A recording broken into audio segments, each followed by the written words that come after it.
Ya Thaibah, ya Thaibah, ya dawal ayana istaqnalik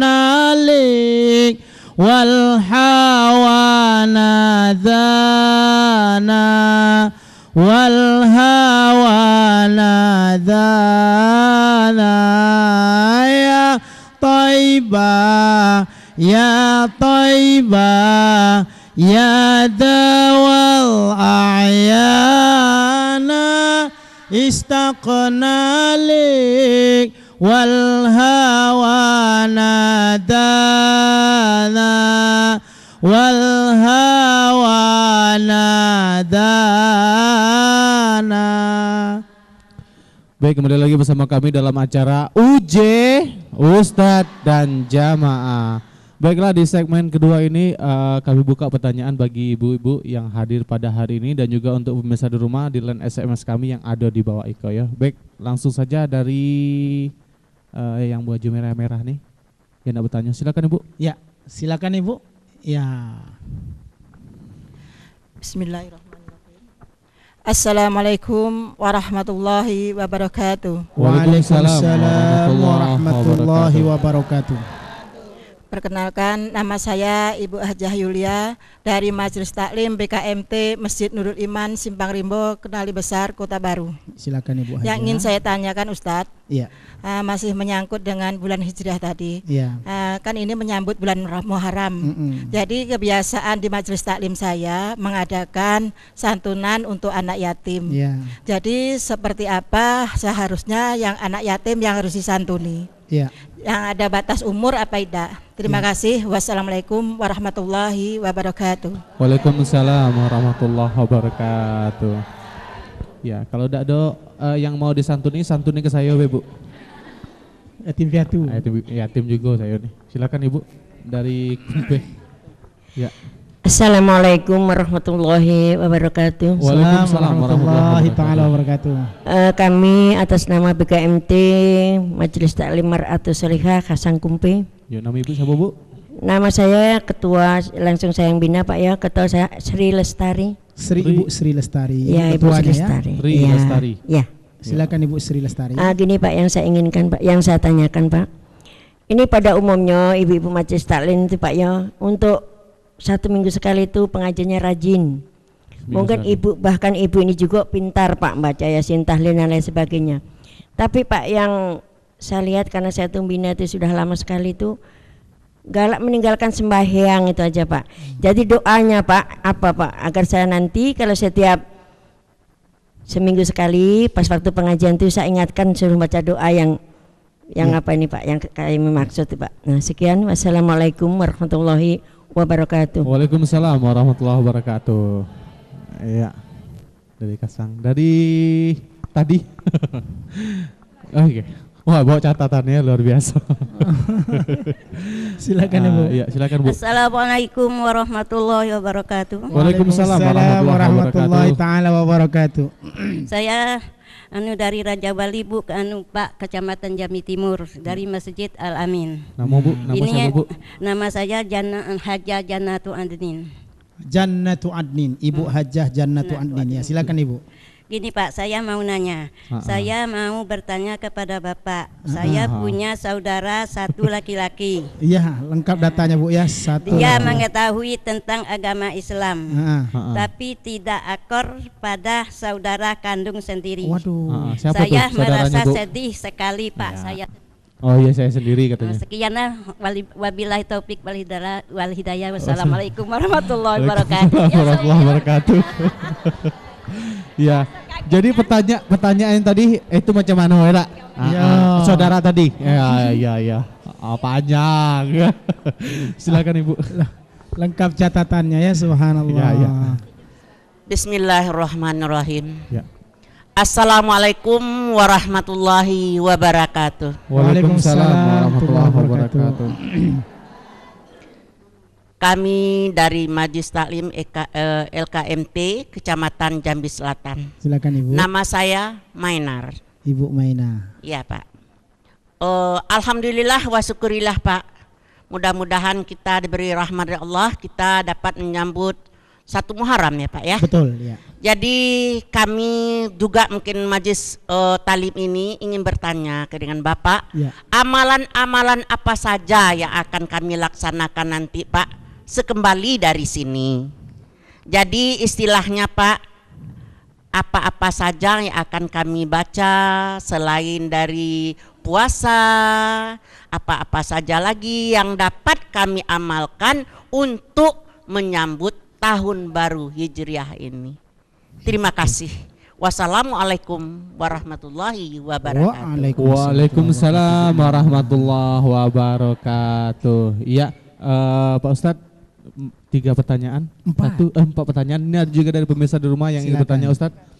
Assalamualaikum Pak Ustadz. Salam. Pertanyaan saya di luar konteks. Iya, silakan. Iya. Tahu arti konteks Bu? Ruangan berarti.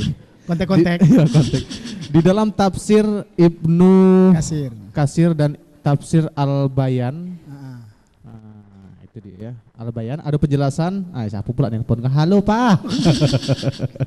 Ada gila, jawab pertanyaan itu Pak.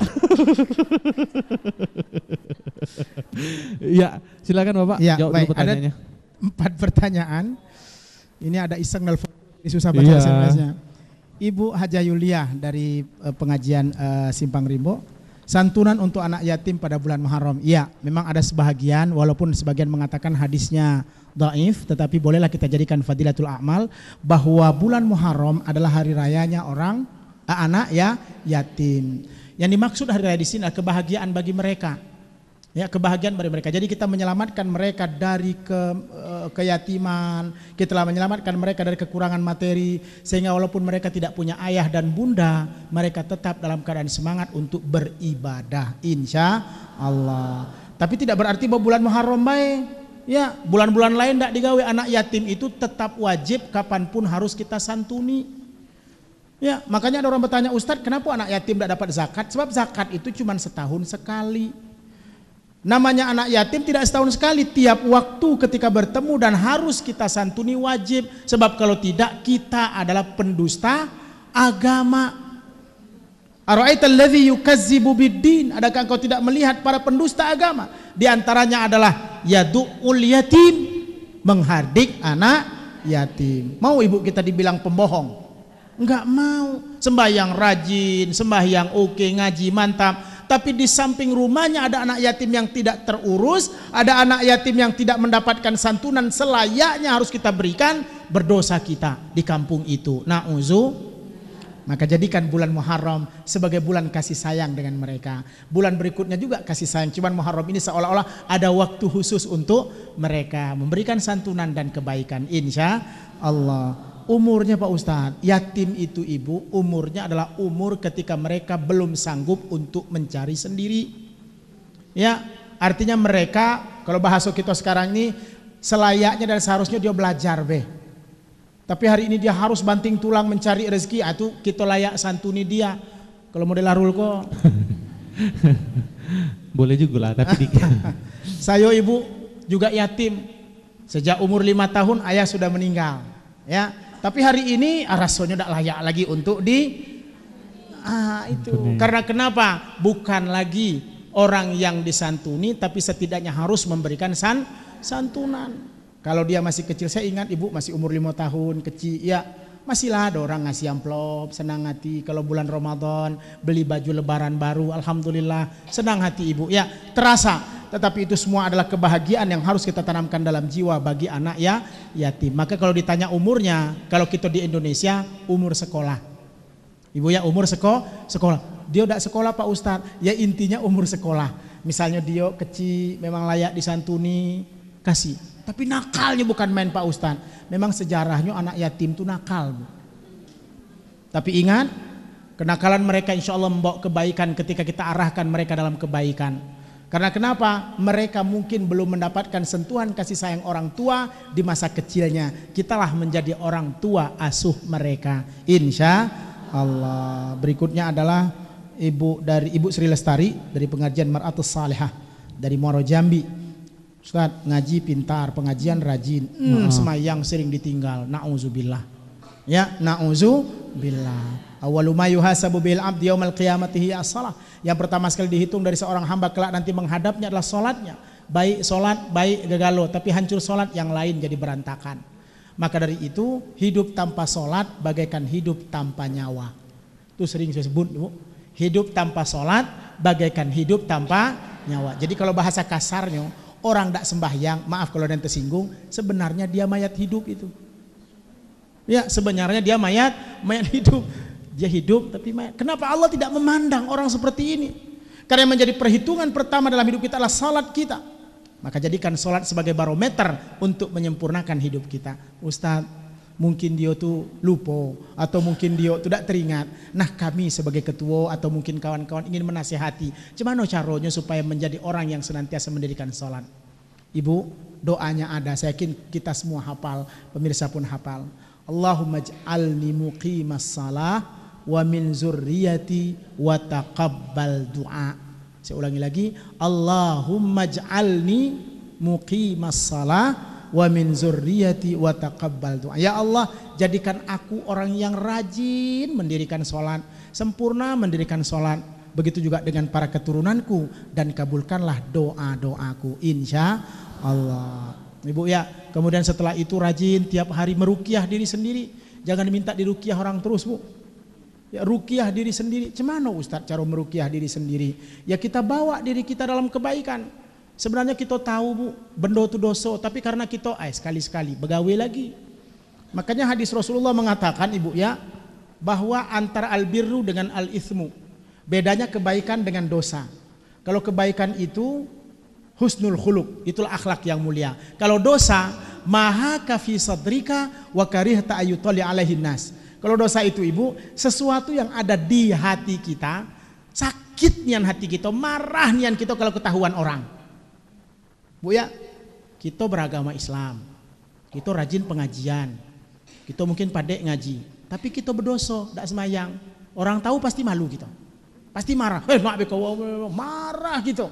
Maka supaya tidak marah-marah, jangan tinggalkan sholat. Sering saya bilang anak-anak muda kini kol, waktu berduaan di di tempat gelap itu macam dunia milik dia yang lain ngontrak galong.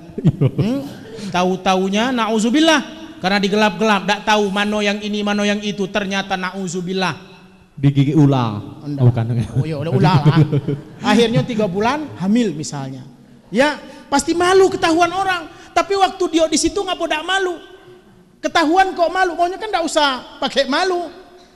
Karena memang orang berbuat dosa itu pasti akan malu. Berarti dia punya naluri itu. Sama lah dengan orang yang tidak sholat tadi, dia tahu itu dosa. Cuman karena mungkin setan itu ada, tidak dilawan, maka ruqyah diri sendiri. Ruqyah diri sendiri itu artinya kan diri kita sendiri. Mungkin pegang pala kita. Ya Allah, setan ada keluar, keluar dewek lah tuh. Insya Allah. Jangan nyuruh Ustaz Hasbullah. Khusus Ustaz Hasbullah dewek yang lain tidak bisa. La ilaha illallah. Betino pula yang minta ruqyah tuh. Ya, aduh, ya Allah, Bu. Muda pula tuh, Bu. Astagfirullah. Maka saya tidak mengizinkan ibu muda ataupun tua datang ke rumah dengan saya sendirian. Harus bersama suaminya atau bersama anaknya, atau mungkin kalau dia dewean saya dengan istri saya. Nah, begitu. Tidak boleh berdua, Bu. Haram. Iya.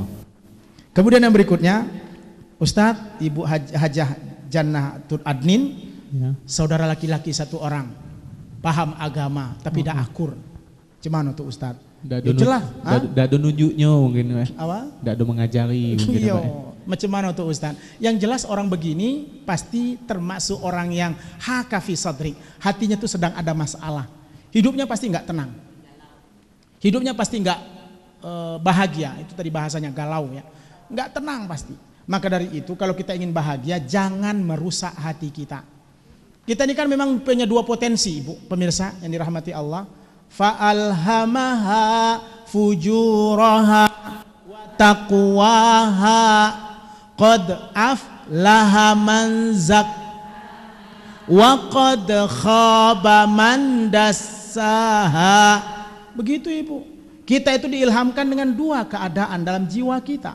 Ada fujur, ada takwa, ada baik, ada buruk. Beruntunglah orang yang mensucikan dirinya dan rugilah orang yang mengotorinya.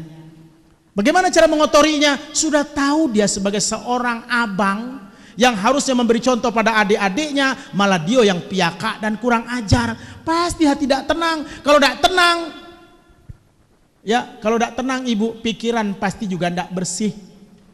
Ya, kalau bahasa orang itu nolong anjing kejepit, dinasehati malah marahi kita. Anjing kejepit itu baik, kita nak nolong dia. Habis kita buka terjepit kakinya, digigitnya kita. Nah, kan begitu. Kenapa? Hatinya tidak bersih. Hatinya tidak bersih. Maka bersihkan hati kita. Bizikrillahi tatmainnul qulub. Dengan berzikir kepada Allah hati kita tenang. Kalau ditanya macam mana orang ini Ustaz, dosanya berlipat ganda. Orang yang harusnya menjadi panutan malah menjadi penjahat, berdosa. Seorang bapak kalau berdosa 2 kali dosanya, Bu. Bahkan bisa 3 kali. Ya, karena kenapa? Dia penanggung jawab. Dia harus menasihati istrinya, dia harus menasihati anaknya, malah dia pemabuk. Dosanya untuk istri dan anaknya. Maksudnya dia berdosa atas nama istri dan anaknya. Kenapa? Dia bertanggung jawab untuk istri, dia berdosa kepada istrinya, dia bertanggung jawab kepada anak, dia berdosa pada anaknya, dia bertanggung jawab pada dirinya, berdosa pada dirinya. Berarti sekali dosa langsung dapat 3. Itu, Bu. Orang yang berlipat ganda. Maka mudah-mudahan Allah memberikan jalan lurus kepada saudara Ibu Hajrah Jana Adin tadi di jalan Allah SWT. Karena insya Allah ketika orang terus kita doakan, doa itulah yang bisa merubah takdir. Maka jangan pernah lepas mendoakan siapapun yang jahat dalam hidup kita. Lama-lama nanti akan baik juga. Doakan mereka. Ya, punya anak jangan dimarahi terus, Bu. Bangun sholat malam, ya Allah jadikan anak aku lembut hatinya, ya Allah. Ada juga kemarin bertanya, Ustadz, semenjak dia kawin tidak pernah nelpon saya Pak Ustadz, ya Allah. Durhakannya anak saya kok tuh Pak Ustadz. Padahal dia sedang sibuk, namanya lagi anak aktif kan. Ya, tidak usah buruk sangka, doa saja. Ujung-ujungnya nanti pasti dia akan dekat dengan kita. Pastikan berusaha dengan kita, cuman dekatkan diri kepada Allah. Jangan terlalu berharap dengan manusia, karena manusia bisa saja berubah.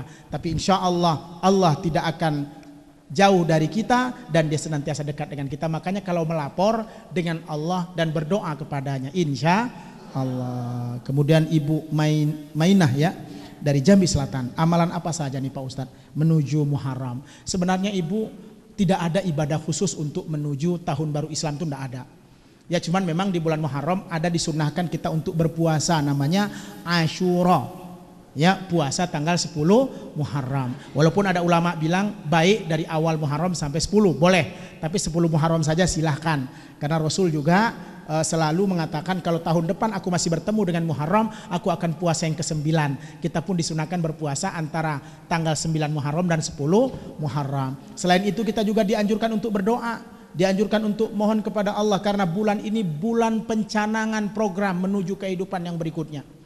Bagaimana canangkan program tahun ini? 1436 Da'adonian juz amma yang ku hafal lewat setahun.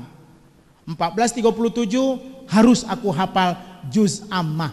Masa kalah dengan santri Ustadz Hasbullah umur 4 tahun sudah hafal 2 juz? Iya. Kami 60 yang lagi buka pendaftaran tuh Ustadz ya. Jus tomat belum kenal. Nah, gitu. Artinya apa? Semangat untuk mencapai sebuah kehidupan yang lebih baik, insya Allah. Jadi Ibu, apa yang dilakukan? Yaitu tadi banyak berzikir. Ya, banyak berzikir, banyak bertafakur sambil ngoreksi. Ya Allah, aku punya anak gadis 3 orang. Saya kok pun ndak ada yang padik baca Quran. Aku mati kayak gimana? Tahun ini aku harus cari orang untuk mengajarkan dia. Ya, karena lah gadis jangan cari ustadz yang muda. Bukan ngaji dia. Lain. Akhirnya emaknya bilang, Pak Ustadz, ndak padek dia ngaji dapat ustadz, alhamdulillah. Asal lah lainnya pula niatnya kan begitu. Ah, itulah lain niatnya Bu ya. Maksudnya adalah program dari sekarang. Wah, ini anak saya satu ini nampaknya sudah kelas 3 SMP ini. Saya cek kemarin PTH tidak lulus. Ah, mati saya. Sempat tahun ini saya meninggal kacau. Ngirim PTH yang tiap hari dibaca udah telat. Bawa ke tempat untuk dia bisa baca Al-Quran. Setting programnya. Makanya yang punya tanggung jawab rumah tangga itu adalah ibu. Yang punya tanggung jawab untuk keluar rumah itu adalah bapak. Maka ibu-ibu cek. Ya, cek. Oh, ini anak saya kurang. Baru nanti ditulis kurang mana? Kasih tahu ke abang, bang. Cuman nih bang. Yang pertama tuh khotam Qur'annya belum. Yang kedua tuh begini, yang ketiga tuh begini, yang keempat tuh begini. Macam mana bang? Rapatkan. menjelang tahun baru Islam ini. Nanti pas tahun 1437 baru langsung programkan. Nah ini harus kita intensifkan. Saya pun nak belajar ngaji sebagai seorang bapak. Biar kaget kapan-kapan saya ngajarkan pula ke anak saya. Alhamdulillah. Susun program menuju Muharram atau tahun baru Hijrah yang sempurna. Wow. Iya, itu tadi jawaban dari Ustadz. Nanti ya sama-sama Bu. Lebaran main ke rumah Bu. Baik, nanti dipersiapkan lagi nanti, tapi selepas pariwara berikut ini kami akan segera kembali tetap di UJ Ustadz dan Jamaah. Rahman ya Rahman sa'idni ya Rahman isyarah sadri Qur'an imla qalbi Qur'an wasqi hayati Qur'an.